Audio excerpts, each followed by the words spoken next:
हम आए हैं अभी 15 दिन पहले, 16 जून को मैं आया था, कुछ दिन पहले, 1 महीना हो गया लगभग। कितना हो गया?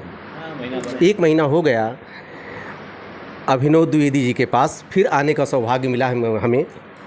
और पिछली बार आपका चयन हुआ था लोक सेवा आयोग से अर्थशास्त्र विषय में प्रवक्ता के पद पर जीआईसी में, और रिजल्ट पेंडिंग था। माता जी आपकी बैठी हैं, बात उनसे की तो उन्होंने कहा भैया आप रिजल्ट अभी 15 दिन बाद आइए, एक रिजल्ट और। मतलब इतनी कॉम्पिटेंट थी, मतलब बच्चे को इतना नहीं पता था, माँ को ये पता था कि बच्चा मेरा सिलेक्ट होने जा रहा है, उनको पूर्ण विश्वास था। और बड़े सौभाग्य की बात है, एक चीज़ और है तब से कि पिताजी से मुलाकात मेरी नहीं हो पाई थी। मैं चाह रहा था कुछ प्रश्न इनसे चुपते हुए मैं करूं। हम उस प्रश्न आज शायद मौका मिलेगा हमको, प्रश्न करूंगा गुरुजी से मैं। आप इनके पिताजी हैं श्री, क्या नाम है sir? Doctor Vishwanath Dwivedi. Doctor Vishwanath Dwivedi ji. आप भी प्रोफेसर हैं हिंदी भाषा के, हिंदी भाषा की आप प्रोफेसर हैं, राष्ट्रभाषा के हमारे, और वर्तमान में प्राचार्य हैं महिला विद्यालय अम्बेडकर नगर में, और माता जी आपकी बैठी हैं। तो मैं अब पुनरावृत्ति उस विषय की नहीं करूंगा जो पहले आपका परिचय मैं दे चुका हूं। अब मैं सीधे आपके सब्जेक्ट पर आऊँगा, जिससे आने वाली जनरेशन, आने वाले प्रतियोगी छात्रों को कुछ प्रेरणा मिल सके। तो सबसे पहले अभिनव जी, आपको ढेर सारी शुभकामना, आशीर्वाद मेरे चैनल की तरफ से आपकी सफलता के लिए। और मैं एक ही सवाल आपसे करना चाहूँगा, सब्जेक्ट के बारे में बताएं आप कि ये सब्जेक्ट आपका एक कह सकते हैं कि लोग कांपते हैं अर्थशास्त्र सब्जेक्ट ले लेकर, और आप साइंस के स्टूडेंट रहे जिसे पिताजी ने बताया पहले। आपने इस सब्जेक्ट लेने के पहले आपकी क्या, कैसे आपने सब्जेक्ट चुना है? ये जो पूरी स्टोरी है, मैं इस इकोनॉमिक्स एज सब्जेक्ट मुझे बड़ा पसंद था। क्लास 10th जब मैंने पास आउट किया तो सिलेक्शन का पॉइंट आया था, तो फिजिक्स केमिस्ट्री मैथ्स क्योंकि स्टैंडर्ड था मुझे बड़ा अच्छा भी लगता था, और उसमें कॉम्पिटेंट भी था, मार्क्स भी अच्छे आ रहे थे, तो उसमें गया। बट उसके साथ साथ क्योंकि मैं सिविल सर्विसेज एक ड्रीम माता पिता का भी था, मेरा भी था बचपन से, तो एक सब्जेक्ट मैं ऐसा चाहता था जो मुझे थोड़ा सा सोशल साइंसेज से कनेक्टेड रखता। और इकोनॉमिक्स मैंने क्लास 10th में फ़ील किया कि मुझे काफ़ी पसंद है। उसके बाद जब मैंने क्लास 11th में स्टार्ट किया तो मुझे ना सिर्फ काफ़ी इंटरेस्ट आया, बल्कि मैंने ये भी नोटिस किया कि इकोनॉमिक्स एज सब्जेक्ट बहुत कोरिलेटेड है अन्य बहुत सारी विधाओं से। और न्यूज़पेपर पढ़ता रहा, धीरे धीरे उसमें इंटरेस्ट आता रहा, और इवेंचुअली मेरे मार्क्स बहुत अच्छे आने लगे। मैं CBSE टॉपर रहा क्लास 12th का रिज़ल्ट आते आते। तो एक कहावत कही जाती है कि intellect drives excellence and excellence drives interest. तो वो जो एक्सीलेंस थी, जो मार्क्स थे, उन्होंने ही बूस्ट भी किया और इंटरेस्ट धीरे धीरे बढ़ता चला गया। क्लास 12th के बाद क्योंकि सिविल सर्विसेज का मन भी था, तो मैंने BHU का जब एंट्रेंस दिया और बड़ी अच्छी रैंक आई वहाँ पर, तो मैंने BHU से ही BA ऑनर्स किया। UGPG मैंने BHU से किया, और उसके बाद मैं उसी विषय में अब रिसर्च के लिए आगे जाने का भी प्लान है, चल रही है मेरी रिसर्च, स्टार्ट हो गई है। तो ये पूरी जर्नी रही कि इकोनॉमिक्स क्यों मैंने चूज़ किया और किस तरह से आगे बढ़ा। बाकी एज अ सब्जेक्ट मुझे इकोनॉमिक्स बहुत अच्छा लगता है। लोगों को निश्चित रूप से हर सब्जेक्ट के अपने एक्यूमेन होते हैं, कुछ को कठिन और कुछ को आसान लग सकते हैं। व्यक्तिगत तौर पर मैं किसी भी सब्जेक्ट को कठिन या आसान नहीं मानता हूँ, क्योंकि उसकी कठिनाई और आसानी होने के मापदंड अपने अपने हो सकते हैं।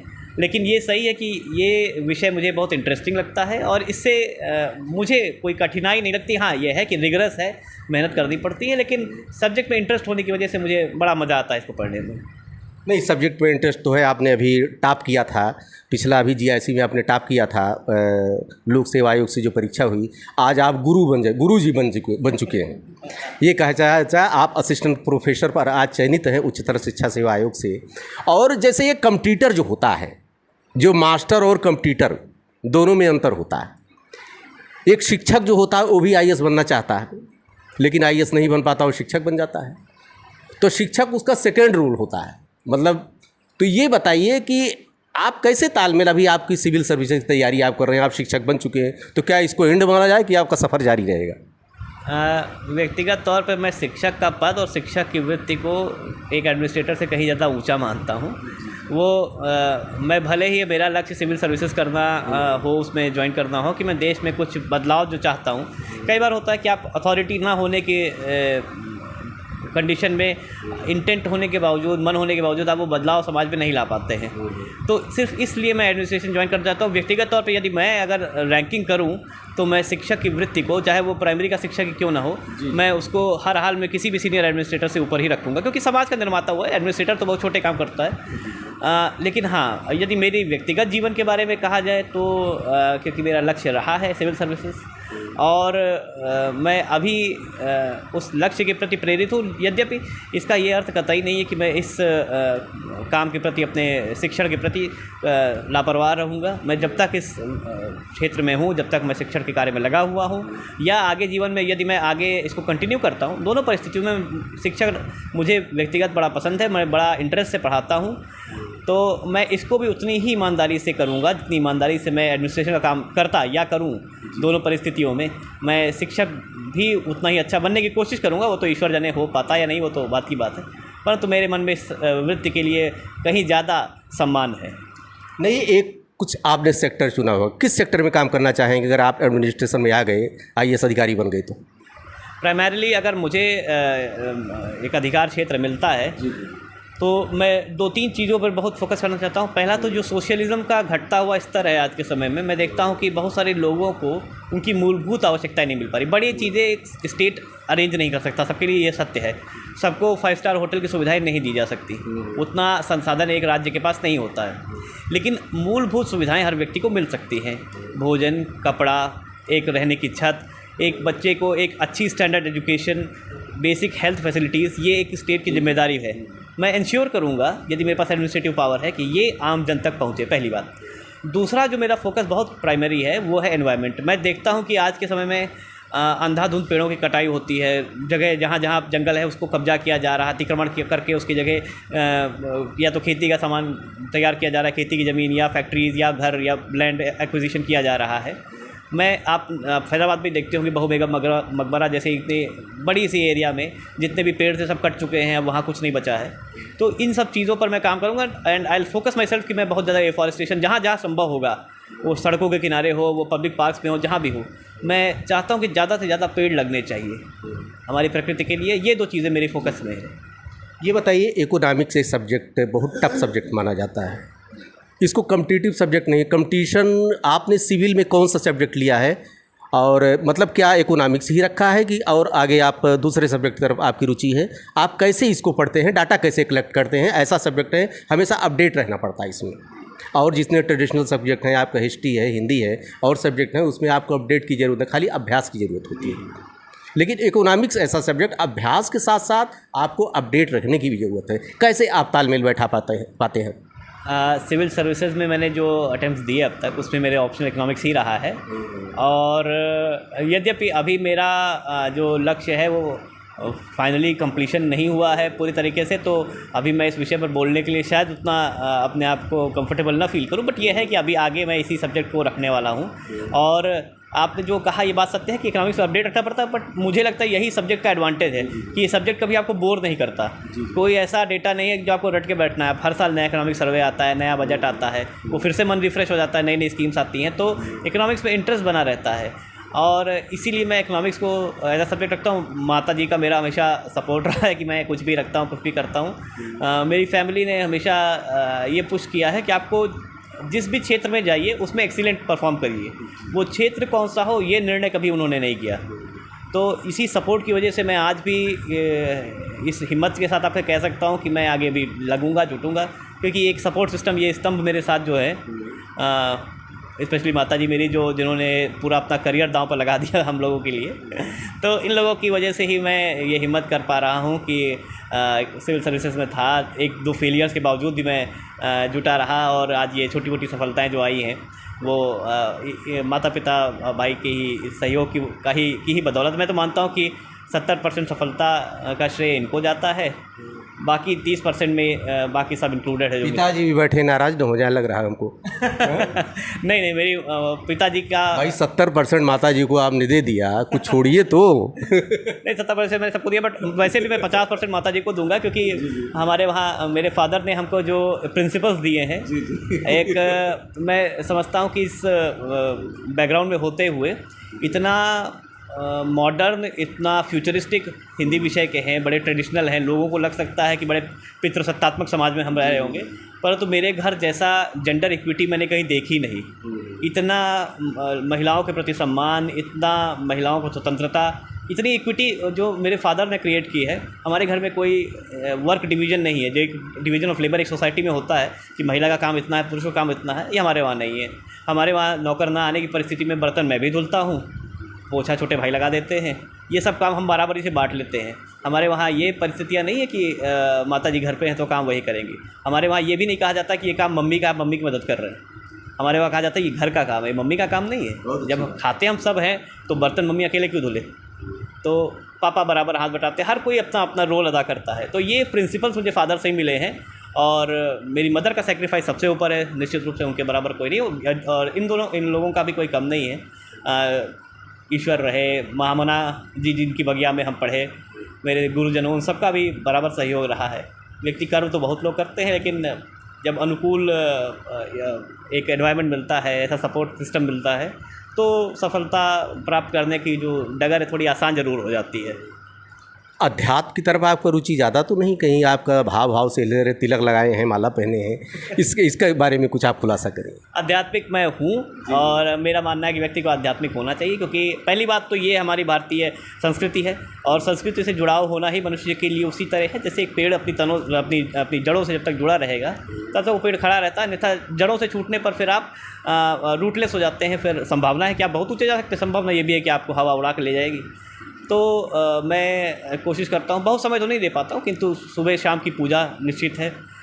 नहाए धोए बिना कुछ खान पान करना ये हमारे घर में वर्जना है।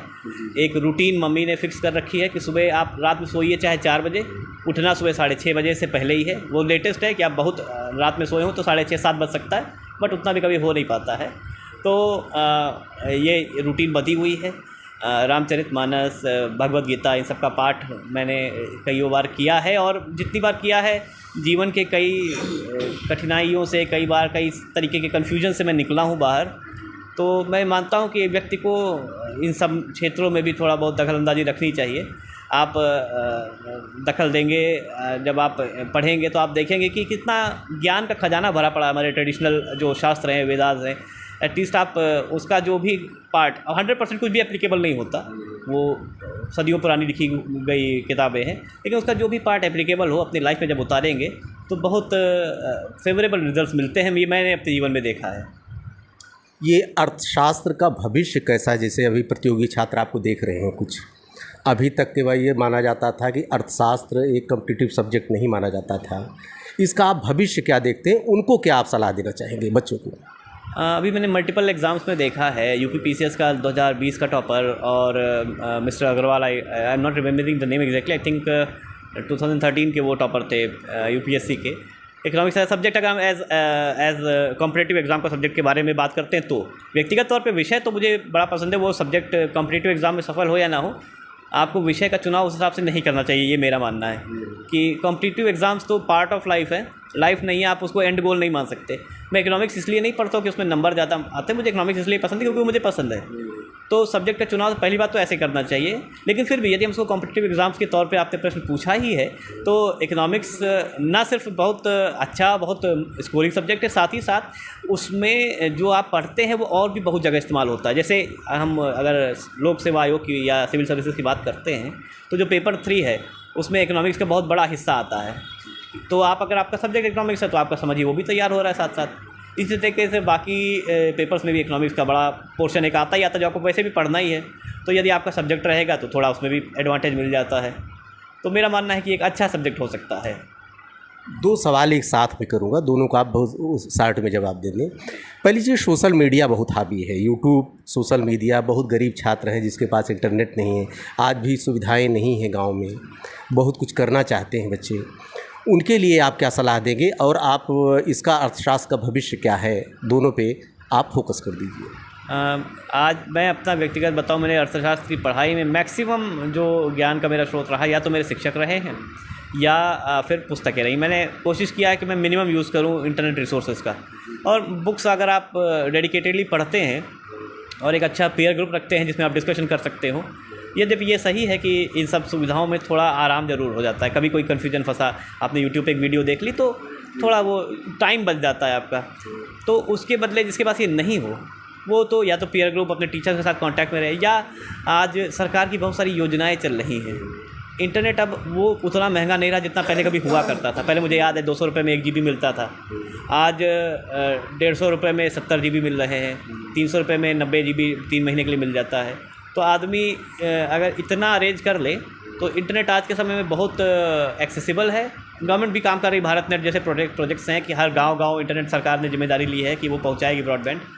तो आने वाले साल 2 साल में वो योजना पूरी तरीके से जब कार्यान्वित हो जाएगी, स्टार्ट हो जाएगी, तो जो रूरल बैकग्राउंड के लोग हैं उन तक भी ये सुविधाएं पहुंच जाएंगी और इनका पहुंचना ज़रूरी भी है। इस तरह से इक्विटी बनेगी। आज आप समझिए, मैंने कभी कहीं कोचिंग नहीं की, कभी मैं अपने घर को छोड़ के बाहर नहीं गया, तो आपने कोचिंग कभी नहीं किया अभी? हाँ कभी आवश्यकता नहीं पड़ी। तो माता पिता का सपोर्ट था, क्योंकि मेरे फादर भी टीचिंग लाइन में है, मेरी मदर भी वेल एजुकेटेड हैं। तो इन लोगों ने ही मुझे हमेशा जो भी मुझे कन्फ्यूजन्स होते थे करियर को लेकर, सब्जेक्ट्स को लेकर, वो हमेशा डील करते रहे। और बाकी मैंने इंटरनेट अपने दोस्तों की सहायता से, अपने गुरुजनों के संपर्क में रहते हुए, मुझे कभी आवश्यकता नहीं पड़ी अभी तक, फ़िलहाल अभी तक तो नहीं पड़ी कि मैं कहीं बाहर जाऊँ। तो इसलिए ये है। बाकी आपने इकोनॉमिक्स का भविष्य पूछा, तो इकोनॉमिक्स आज एक बूमिंग सब्जेक्ट है। मल्टीपल डिसिप्लिनरी आज स्टडीज़ हो रही है इकोनॉमिक्स में। हर साल आप देख रहे हैं, पिछले साल इकोनॉमिक्स का नोबेल देश में 2 साल पहले आ गया, फिर दोबारा। और इकोनॉमिक्स का पूरे विश्व में आप देखिए, श्रीलंका का हाल देखिए, यूक्रेन का हाल देखिए, पाकिस्तान का हाल देखिए, सब हर चीज़ बेसिकली इकोनॉमिक्स से रिलेटेड है। हर देश का जो फंडामेंटल बेसिस है, आप अच्छी से अच्छी इकोनॉमिक्स, आज श्रीलंका हर सोशल स्टैंडर्ड पे हमसे ऊपर था, लेकिन सिर्फ इकोनॉमिक मिसमैनेजमेंट की वजह से वो देश पूरा एकदम गृह युद्ध की स्थिति पर आ चुका है।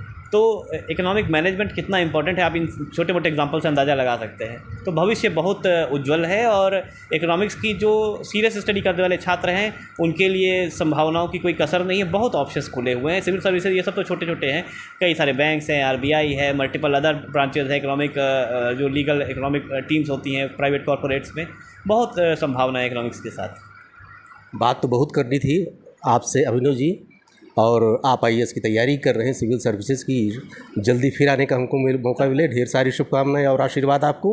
अभी 1 महीने बाद आया हूँ, नेक्स्ट रिजल्ट में उम्मीद करता हूँ फिर हमको आने का मौका मिलेगा बातचीत करने के लिए।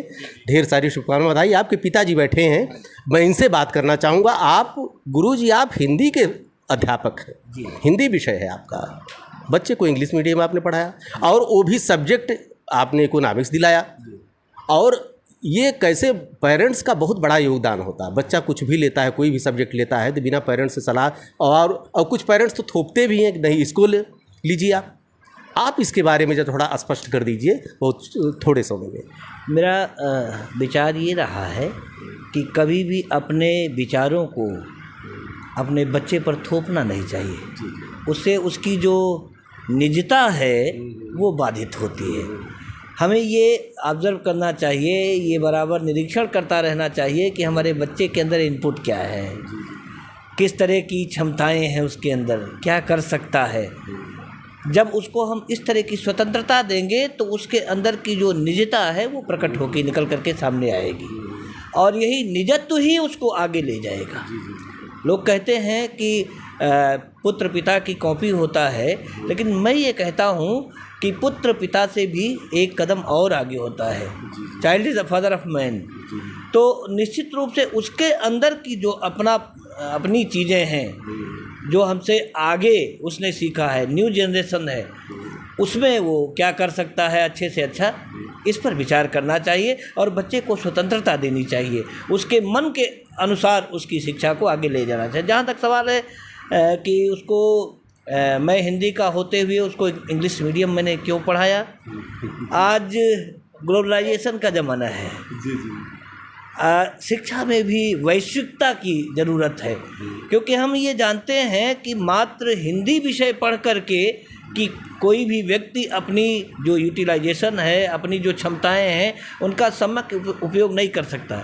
मैं कभी कभी देखता था, सोचता था, जब मैं भी कक्षा 6 से अंग्रेजी पढ़ता था और बाहर कोई मिल जाता था, स्पॉन्टेनियस फ्लो में इंग्लिश बोलता था, तो मन में बड़ा भाव उठता था कि काश इस तरह की इंग्लिश मैं भी बोल सकता। और वो काम बिना क्यू में खड़े हुए, बिना पंक्ति में खड़े हुए वो करा ले जाता था उस भाषा के बल पर, और हम लोग खड़े के खड़े रह जाते थे। तो इंटरमीडिएट में जब मैं पहुंचा तो मैंने ये निश्चय किया कि मैं भी इसी फ्लो के साथ इंग्लिश बोलूँगा। और हमारे एक मित्र थे चंद्रकेतु शुक्ला जी, तो उनके साथ हम लोग बैठ करके सब करते थे। थोड़ा गलत ही बोलना सही, लेकिन ये बोलेंगे।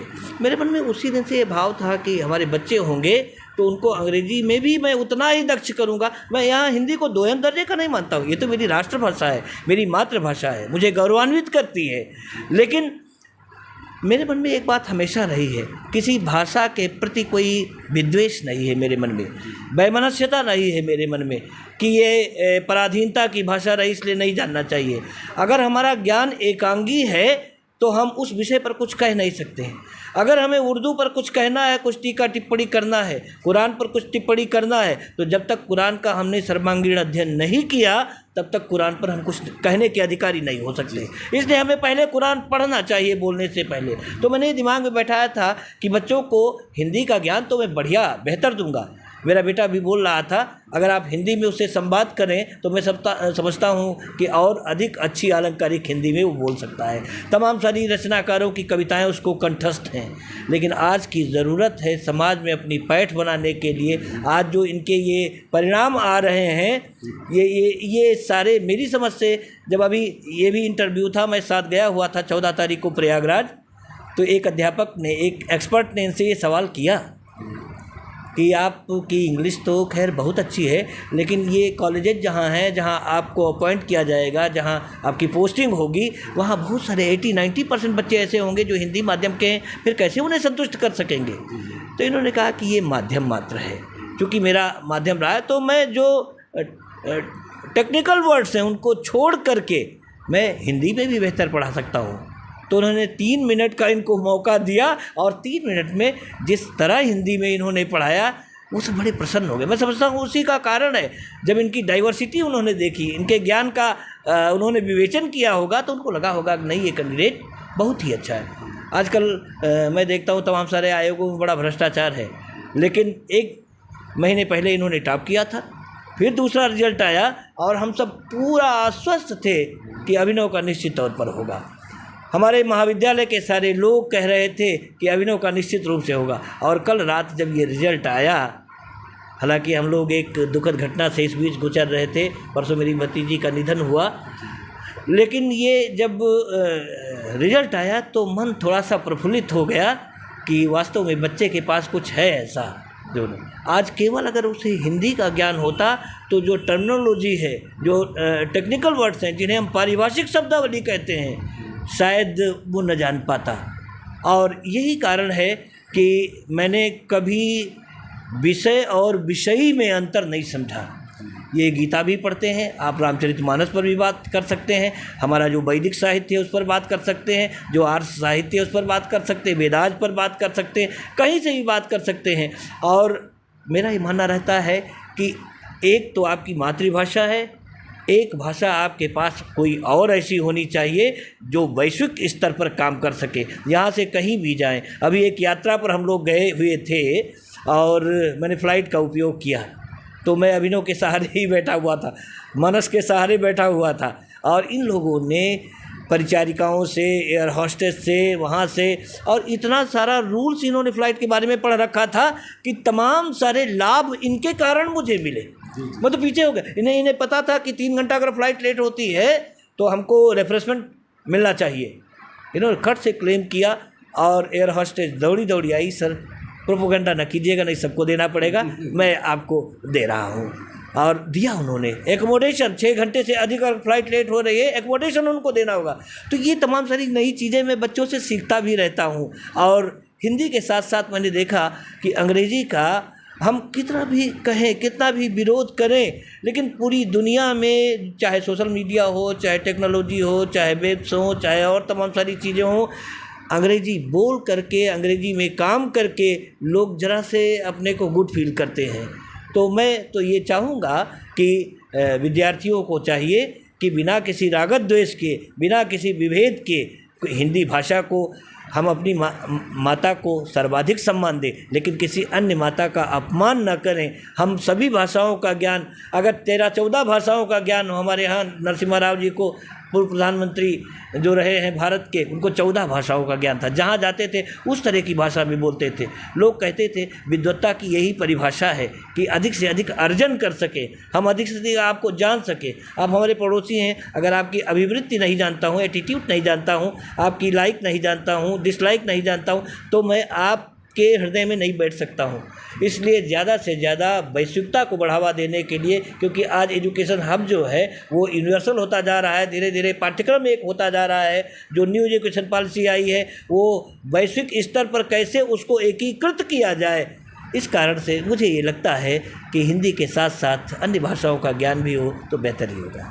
धन्यवाद। माता जी यहाँ पे बैठी हैं, मैं एक मैसेज देने माँ के लिए, बहुत ज़्यादा आपसे बात नहीं करेंगे क्योंकि पिछली बार बात किए थे, अब की बार आपका नंबर था, तो मैं एक मैसेज माँ के लिए, क्योंकि संवेदनशील हैं आप, आपको रिजल्ट के बारे में पहले से पता था, कहीं कोई गोलमाल तो नहीं हमको लग रहा है कि है? बताइए, कमीशन से आपको रिजल्ट पता था कि लड़का क्वालिफाई करेगा, आपने हमसे खुद कहा था कि 15-20 दिन बाद आइएगा, आज मौका मिल गया तो हमको तो कुछ लग रहा है भाई। अच्छा, आप कंक्लूड करें थोड़ा सा। डोल ही होता है।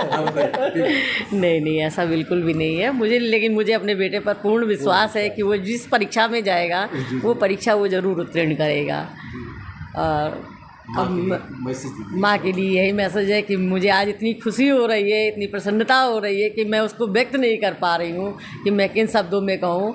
आज मेरे बेटे ने मेरा मान बढ़ाया, मेरा सम्मान बढ़ाया, मेरे परिवार का, वंश का समझिए उसने मान बढ़ाया, तो मैं बहुत खुश हूँ। लेकिन उसी के साथ साथ आज मुझे कष्ट भी है क्योंकि एक मेरे परिवार की बेटी मेरे हाथ से चली गई, इसलिए मैं बहुत ज़्यादा नहीं बोल पाऊँगी, लेकिन मुझे अत्यंत प्रसन्नता है, बस इसी। धन्यवाद, सबको ढेर सारी शुभकामनाएं।